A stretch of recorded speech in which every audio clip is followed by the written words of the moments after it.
Salam alaikum chers étudiants. Dans cette vidéo, je vais vous montrer comment résoudre l'exercice numéro 12. C'est un exercice simple, mais qui peut prêter à confusion. Bon, il est intéressant. Alors, nous allons commencer par renseigner euh, le circuit TANA, mais avant, il faut essayer de comprendre son fonctionnement. Je vous dis chaque fois, prenez le temps de comprendre le fonctionnement de votre circuit. Alors, nous avons un circuit qui comporte 5 résistances alimentées par une source de tension E. Un dès d'abord positif, le courant va sortir de ce côté-là, se diviser au niveau de ce nœud-là. Une partie va traverser R2, l'autre partie va se diviser encore entre R4 et R, puis se reformer pour traverser R3, et puis rencontrer la partie qui a traversé R2 pour reboucler à travers R1. Nous avons les valeurs de toutes les résistances, mis à part la résistance R qui est inconnue. Nous avons les deux courants I1 qui va traverser R1 et I3 qui traversera la résistance R3, mais nous n'avons pas la source de tension E. Alors, on va renseigner toutes les données, mettre les points d'interrogation là où il faut pour mieux voir qu'est-ce qu'on a, qu'est-ce qu'on n'a pas et quelle stratégie choisir pour trouver les inconnus Tawana. Alors, pour trouver, on a deux inconnus, la source de tension E et la résistance R. Je vais commencer par la source de tension en utilisant les moyens et les outils qu'on a. Nous avons la loi d'Ohm, la loi des nœuds et la loi des mailles. N'oublions pas, dans le chapitre numéro 2, c'est les seuls outils dont nous disposons avec le diviseur de tension et le diviseur de courant. Alors, pour trouver E, nous avons le choix entre plusieurs mailles parce qu'on a la plus grande, on a 5 à 6 mailles à peu près. Déjà, entre les trois possibilités, les trois mailles qui contiennent la source de tension, il faut qu'elle y soit pour l'avoir dans l'équation. Alors, entre les trois possibilités, la plus simple, la plus petite et celle qui contient le moins d'inconnus, c'est la première possibilité, la première maille. Elle contient la source de tension et les deux résistances R1 et R2. Alors, on choisit celle-là. On applique premièrement la loi des mailles. La somme des tensions est égale à 0. On choisit un sens, on a les trois tensions. On choisit un sens avec le signe plus et on obtient cette équation E moins VR2 moins VR1 est égal à 0. Alors, ce qui donne E est égal à VR2 plus VR1. Comment calculer ces tensions-là? Eh bien, moyennant la loi d'Ohm, la tension aux bornes d'une résistance R est égale à cette résistance fois le courant.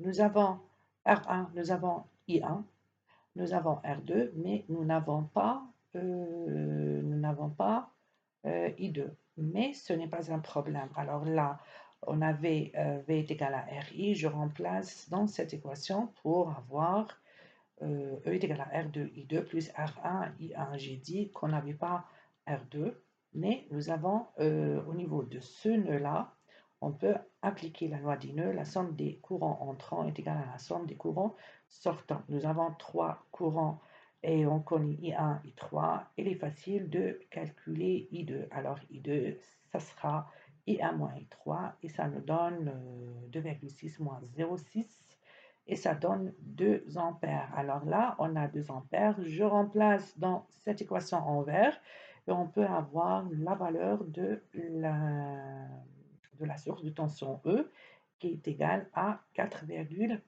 volts. Très bien. Pour la première inconnue, E, c'est réglé. On passe à la deuxième inconnue qui est la résistance R. Là, tenez qu'on a le choix entre plusieurs possibilités pour les mailles, à condition que la résistance R soit dans la maille pour pouvoir la calculer. Mais si on est tenté de prendre la plus grande maille, Là, il faut savoir qu'on a deux inconnus. On n'a pas le courant qui va traverser R, qui traverse R. On n'a pas la valeur de R. Alors, cette solution est à éviter. Par contre, si on prend la maille en vert avec une seule inconnue qui est la tension au borne de VR, au borne de la résistance 4, c'est faisable. D'accord? Alors, notre stratégie est la suivante. On va calculer la résistance VR en utilisant la maille en vert. Nous avons R2, I2, R3, I3. C'est facile de calculer VR4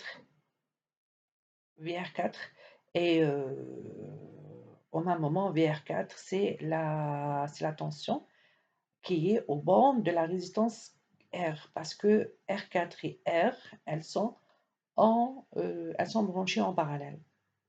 D'accord, voilà, on va faire ça.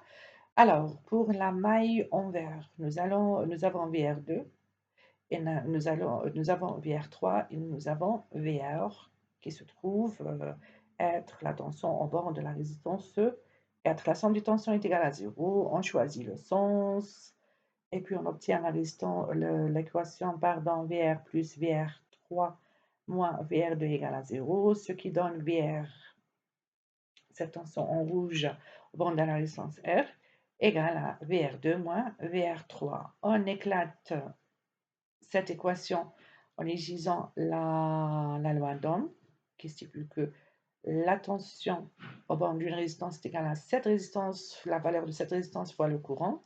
On obtient V1 est égal à R2I2 moins R3I3. Nous avons R2I2, R3I3 et ça me donne 1 volt. Alors, VR, la tension au bord de notre résistance inconnue est égale à 1 volt. Qu'est-ce qu'on peut faire avec ça? Alors, on va voir maintenant, on va passer à la loupe en jaune, la plus petite, pour voir si on peut trouver un chemin qui nous mène à la détermination de valeur de R. On renseigne toutes les branches, les tensions, les courants pour voir ce qu'on a et ce qu'on n'a pas. Alors, qu'est-ce qu'on a? Au niveau de ce nœud, nous avons le courant I3 qui était là. C'est le même qu'il arrive ici. Il se divise entre R4 et R, puis reboucler pour attaquer la résistance, pour traverser la résistance 3. Alors on peut dire que I3 il est là, est égal à 0,6 ampères. Nous avons la tension VR est égale à 1 volt, qui à la fois au borne de R4 et au borne de R parce qu'elles sont en parallèle. Maintenant, qu'est-ce que nous n'avons pas? Nous n'avons pas IR. D'accord? Et nous n'avons pas I4. Mais est-ce qu'on peut calculer I4? Oui, on peut. Pourquoi? Parce qu'on a la tension, on a la résistance. On peut appliquer la loi d'Ohm. VR est égal à VR4 est égal à R4 fois I4. I4 est donc facile à calculer. On trouve 0,4 ampères. D'accord? Maintenant, nous avons I3, nous avons I4. On peut calculer IR. Moyennant la loi des nœuds, I4 est IR est égal à quoi? Est égal à I3 moins I4. Et ça nous donne 0,2 ampères. Maintenant, si je regarde cette branche-là, la résistance R, qu'est-ce que j'ai? J'ai la tension à ces bornes, elle est égale à 1 volt. Et j'ai le courant qui la traverse. Alors, je peux, en utilisant la loi d'Ohm, qui me dit que VR est égal à R fois IR. Je connais VR, je connais IR, alors R est la tension VR sur le courant qui traverse la résistance et ça me donne 5 ampères. 5 ohms, pardon. Voilà, nous avons terminé. J'espère que ça a été clair. Refaites-le à tête reposée et ça ira, Inch'Allah. Merci pour votre attention.